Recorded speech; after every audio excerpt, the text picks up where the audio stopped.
Billy Corgan's NWA's future has been up in the air for some time now, with their future still unknown, with the company right now airing their weekly show for free on Twitter after their deal with the CW expired upon WWE NXT going there. And the last few weeks they've been airing parts of NWA 76, aka their 76th anniversary show, and all it's been showing is how far this company has fell. And today we're going to finish off the remaining episodes of NWA 76 and check them out. We watched the first couple parts recently, so watch that video if you haven't already yet, and they weren't looking too good, so here we go again, I guess.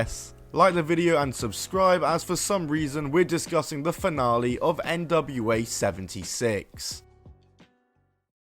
Alright, so like I said, NWA's 76th anniversary show, which was taped months ago, has been airing across multiple weeks on NWA Power, which is now on Twitter and still remains on Twitter. We watched the first two parts in the last video. There's 3 more parts to do, so let's go ahead and let's get into it with episode 3, which opens with Jack Cartwheel vs Alex Misery, which is a #1 contenders match for the junior heavyweight title, and I'm very surprised to see the likes of Jack Cartwheel on NWA. I recognize him from Ring of Honor, and I believe he does work on the indies with GCW and companies like that. And his style is very, well, cartwheel oriented. It's the kind of wrestler I would not expect to see in modern day NWA. But this was a nice little match here, and that's thanks a lot in part to Jack Cartwheel, who was using his unique cartwheel offense. And as a result, this match just felt different to your standard, basic, boring, methodical NWA match. Cartwheel gets the win and has a future title opportunity, and so he'll be appearing more in NWA, which is definitely a good decision, and it's good and refreshing to see a different style of wrestler in the NWA. For our next match though, it's the Burke Invitational Women's Battle Royal. It's a 13-women rumble, eliminations occurring by pinfall, submission, and throwing your opponent out of the ring. And the winner of this match, of course, gets an opportunity at the NWA World Women's Championship. Number 1 in this match is Ruthie J. Number 2 in this match is Kylie Page, who is the sister of the Women's World Champion, Kenzie Page. The two of them go at it a bit before number 3 comes out to start the match off, number 3 being Lily Pescadita. Number 4 is Big Mama. She comes in there and eliminates Ruthie J immediately, just in time for number 5, who is Haley J, who you might remember from OVW, and she was in that Netflix documentary about OVW. All the women in the ring then combine to dump Big Mama over the top rope and eliminate her, as number 6 is La Rosa Negra, number 7 is Natalia Markova,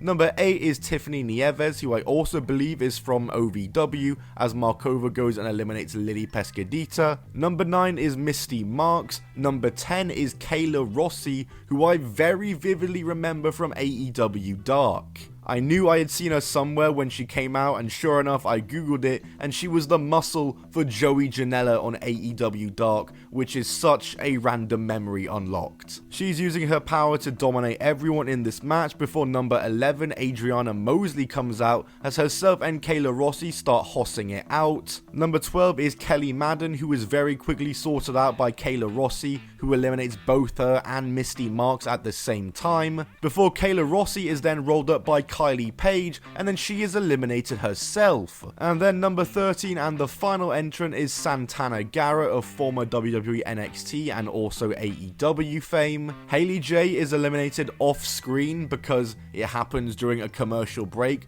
May I remind you, this is a pre-taped show. This event was all filmed in one taping session, so it's technically like a pay-per-view, or should have been a pay-per-view. Why are there commercials here? Why? At least why are there mid-match ones? Just makes no sense. Just do them after and before the matches. Why mid-match? Adriana Garrett is eliminated by Santana Garrett, who then also eliminates La Rosa Negra, but then is eliminated herself by Kylie Page. So we're down to the final 3 now, as Natalia Markova eliminates the champion's sister Kylie Page, and then is immediately met by a brutal chair shot to the head by Tiffany Nieves. I was not expecting to see that in one of these shows. That was brutal. Like, that was a genuine hard chair shot straight to the head. I was not expecting to see that here. Natalia Markova somehow kicks out of that though, as Tiffany punishes her some more with a kendo stick, and then the two lightsaber duel with kendo sticks on the outside. Markova hits a suplex on the hard floor as they get back in the ring and continue the fight. A table comes out as Natalia Markova smashes Tiffany through it with a Uranagi to pick up the win and win the Burke Invitational. Overall, I really enjoyed this. I'm a big sucker for Battle Royals and Rumbles anyway, and this one definitely lacked a bit of psychology in it and was quite clunky at times. I especially don't get why there was so many pinfall breakups in this match, made no sense. But this match was definitely made by the final two with some fun weapon spots, and Natalia Markova and Tiffany Nieves had a pretty fun final two bit. With Natalia Markova your winner like I said, and future challenging for the NWA World Women's Championship,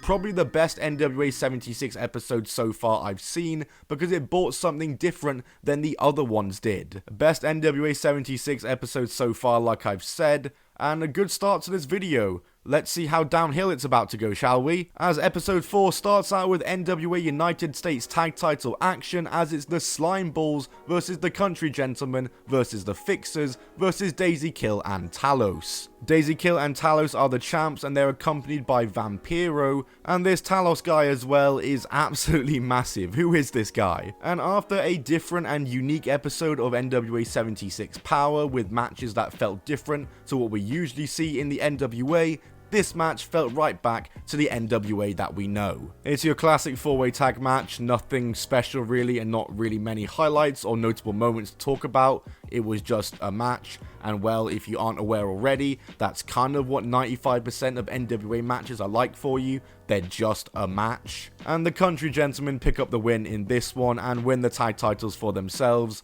Cool, I guess. We then have some weird segment called the Family Jewels Finale. It's with Eric Smalls and Rolando Freeman, and I just have to tell you, I blacked out during this entire segment. I have no idea what was going on here, or I could even tell you a single thing that happened. It ends with Mr. Grimm coming out for the attack and for the save for Eric Smalls. I don't know what this was like I said, but it said it was the finale, so I guess I'll never have to know. And your main event for this 2-match episode of NWA Power once again is the It Girls made up of Ella Envy and Miss Star, challenging the King Bees of Charity King and Danny B for their NWA Women's World Tag Team Championships. Ella Envy is another wrestler similar to Kenzie Page, where I think she's good, but probably not going to last too much longer in the NWA, because I would be very surprised if Nowhere snapped her up. And she did actually used to be in a team with Kenzie Page, but she's doing this It Girls team now, I guess, obviously. Nice match here for the main event, a shorter match as it went only 7 minutes, but deserved longer than the first match probably, which got 11 minutes. The story of this match were the It Girls are wearing down Danny B, with Charity King waiting for a hot tag for a big portion of the match.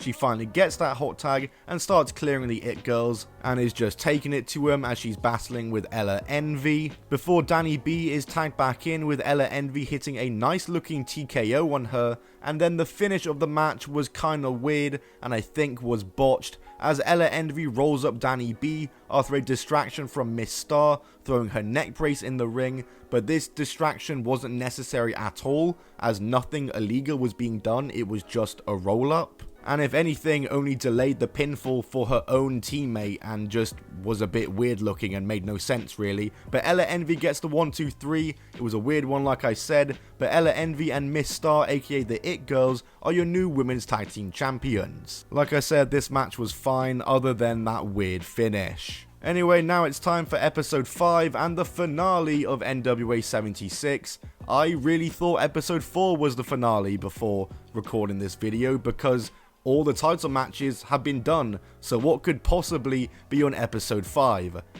Well, this episode aired last night, and I'm just going to skim over it quickly because I watched it, and just look at the state of this card anyway. The first match is Lev versus Gags the Gimp, which I straight up skipped this match. I can't believe this Gags the Gimp character is still going on and still on NWA programming. It feels like surely this is only being done to stick it to Nick Aldis, as he was heavily outspoken against this character and cited its existence on NWA programming as a reason he left the company. Zion and Jake Dumas versus Jax Dane and Baron Von Storm aka Tim Storm, who you might remember from early NWA Power, is also on this card. Tim Storm is 60 next year, so it's wild that he's still around on NWA, but fair play to him, I guess. Zion and Dumas do pick up the win though in a pretty forgettable match. The main event of this show though is Colby Corino versus Thrillbilly Silas Mason. This match was fine,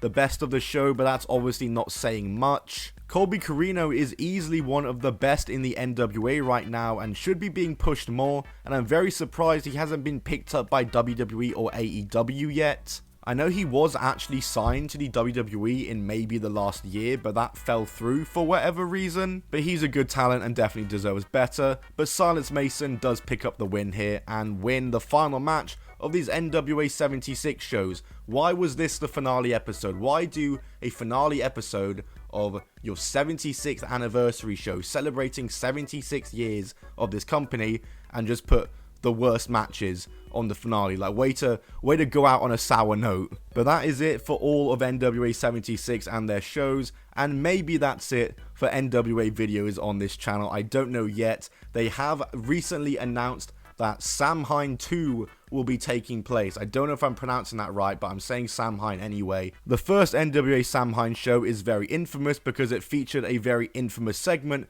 with Sinister Minister James Mitchell doing the Booger Sugar that potentially cost them the CW TV deal, so maybe I'll have to check out the sequel to that. Let me know in the comments if you do want to see that. And as for the NWA, their future is still up in the air. No TV deal announced, no broadcasting deal announced. They're still just posting these on Twitter, which I really don't get the benefit to doing that. I have no idea why you'd want to do that. Unless they have an actual deal with Twitter, which I don't think they do, they are not making much money from these shows being posted to Twitter. No way. But that's it from me in this video, and that's potentially it for me talking the NWA on this channel. We'll see if I do a Samhain review or not. We will get there when we get there. But like the video if you enjoyed it, and subscribe for more content. NWA 76 overall was pretty disappointing. It was mostly bad to boring matches, with only a couple of okay-ish to decent matches there. Best match, probably Kenzie Page versus Max the Impaler, I would say, or the Burke Invitational. But yeah, overall, pretty disappointing, and who knows what the future of the NWA is looking like, because this show really wasn't that great of an indication for the quality of the company. Thanks for watching though, see you all in the next one, goodbye, and keep on rolling.